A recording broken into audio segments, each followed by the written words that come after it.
Good morning, my friend. Today, April 8th, 2026. I'm reading this book again, The Untethered Soul by Michael A. Singer. Okay, I want to read the very last chapter. Let me see, chapter 19, The Loving Eyes of God. Why? Because I'm feeling amazing. Okay, let me see. How can anyone really know anything about God? We have so many teachings, so many concepts, and so many views about God, but they've all been touched by people. In the end, it's amazing how much our ideas about God conform to the different cultures from which they come. Fortunately, deep within us, there's a direct connection to the divine. There's a part of our being that is beyond the personal self. You can consciously choose to identify with that part, rather than with the psyche or the body. When you do this, a natural transformation begins to take place within you. Over time, as you observe this transformation, you will see what it's like to be coming toward God. You actually begin to know what it feels like to be moving in the direction of spirit. The changes you see within you are reflective of the force you are approaching. Just as rain makes you wet and fire makes you warm, so you can know the nature of God by looking into the mirror of your transformed self. This is not a philosophy, it is the direct experience. Spiritual growth can be experienced just like anything else. You may have experienced a time in your life when you felt a lot of negativity, anger, and resentment. You know how that feels, and you know how you feel toward others when you are feeling that way. You know how your heart feels, and you know what your thoughts and actions are like. You know that space. It's not a philosophy, it's a direct experience.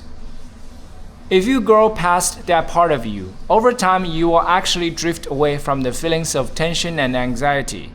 The entire cloud of lower vibrations will appear further and further away from where you sit inside. The cloud may still be there, but if you don't identify with it or hold onto it, it can no longer hold onto you. As you release the lower vibrations, you naturally stop thinking they are you or that there's something you have to do about them. As you let go of them, your spirit drifts upward. How do you know your spirit drifts upward? You know the same way you know that you are breathing, the same way you know that your heart beats, and the same way you know that you have thoughts. You are in there and you directly experience it. What does it mean to drift upward? It's an experience of being drawn further back inside yourself. You are no longer held down to your earthly self, so you begin to feel more spaciousness inside. You feel that there's more of a distance between you and the thoughts and emotions inside of you. You drift back and then in and up. How does it feel when you drift up? You don't feel as much anger, fear, or self-consciousness. You don't feel resentment toward people. You don't close or get tight as often. Things still happen that you don't want to happen, but they don't seem to touch you as much. They can't reach back to you, to where you are, because you've drifted behind the part of you that reacts to things. These are actual experiences, not merely something you were told about. It's just what naturally happens when you let go of the lower vibrations of your being. You drift in and up to the deeper vibrations. Where are you going? Even if you have no basis for understanding what is happening to you, you are still having the undeniable experience of going somewhere. What you begin to feel is that you are going into a spiritual... 什么？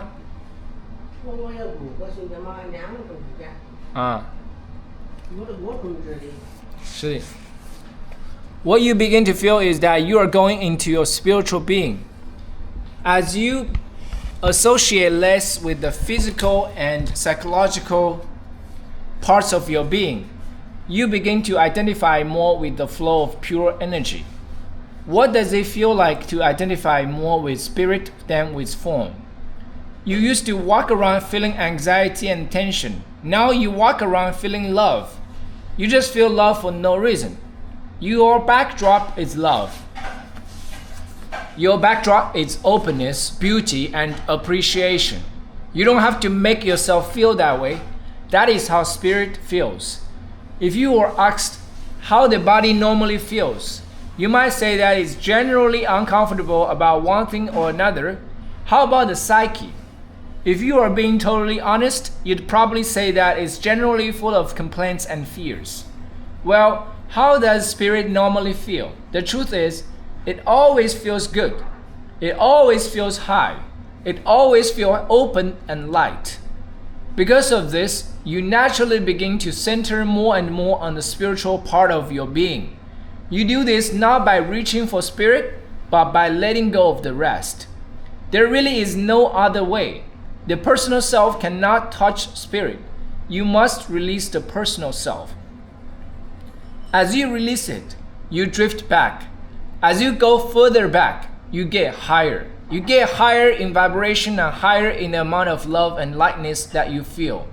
You just begin to soar. This happens in an ever-increasing, continuous progression. As you let go and willingly release the physical, emotional, and mental aspects of your being, spirit becomes your state. You don't claim to understand what is happening to you. You just know that as you go further and further back, it gets more and more beautiful. You naturally begin to experience the vibrations that were described by the great saints and sages of different traditions. You realize that you, too, can have deep spiritual experiences and be in the spirit of the Lord on the Lord's day. But ultimately, how do you really know anything about God? How can you ever know about what is beyond you? You know because those who have gone beyond have come back and said that the spirit you are experiencing is the doorway to God. When they let go of the lower aspects of the being, they experience just what you are experiencing. They felt tremendous love, spirit, and light waking up inside of them. They felt that nothing could come in through their senses and that was higher than what was already going on inside. They drifted further and further back and got higher and higher. Then one day, all of a sudden, they weren't there. There was no sense of I anymore. There was no sense of separateness, experiencing the love and light. There was only the ultimate expansiveness of their sense of self merging into the love and light, like a single drop of water merging into the ocean. When the drop of consciousness that knows itself as an individual drifts back far enough, it becomes like the drop that falls into the ocean. The Atman, soul, falls into the Paramatman, supreme soul. The individual consciousness falls into the universal oneness. And that's it. When that happens, people say interesting things like, I and my Father are one. And the words that I speak unto you, I speak not of myself, but the Father that dwelleth in me, he does the works. They all spoke like that. They said they had merged and that there was no differentiation within the universal oneness of God. The drop of consciousness with its individual spirit is like a ray of light emanating from the sun. The individual ray is like really no different from the sun. When consciousness stops identifying itself as the ray, it comes to know itself as the sun. Beings have merged into that state.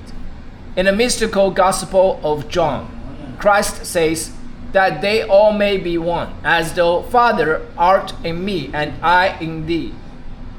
That they also may be one in us, I in them and thou in me, that they may be made perfect in one. So it was taught in the Hindu Vedas. So it was taught in the Jewish Kabbalah. So it was written by the great Sufi mystic poets, and so it was taught in all the great religious traditions of all time. Such a state exists. One can merge into the universal absolute. One can merge into God. This is how you know something about God. You become one with Him. Ultimately, the only way to know about God is by letting your being merge into the being, and then seeing what happens to you. This is the universal consciousness, and the qualities of the beings who have attained this deep state are similar in every religion. What happens to one who walks the path toward God? What transformations do they go through along the way? To understand this, imagine what would happen if you started feeling tremendous love for all creatures, for every plant, for every animal, and for all the beauties of nature. Imagine if every child seemed like your own, and every person you saw looked like a beautiful flower with its own color, its own expression, shape, and sounds. As you went deeper and deeper, you would start noticing a phenomenal thing. You are no longer judging. The process of judging has simply stopped.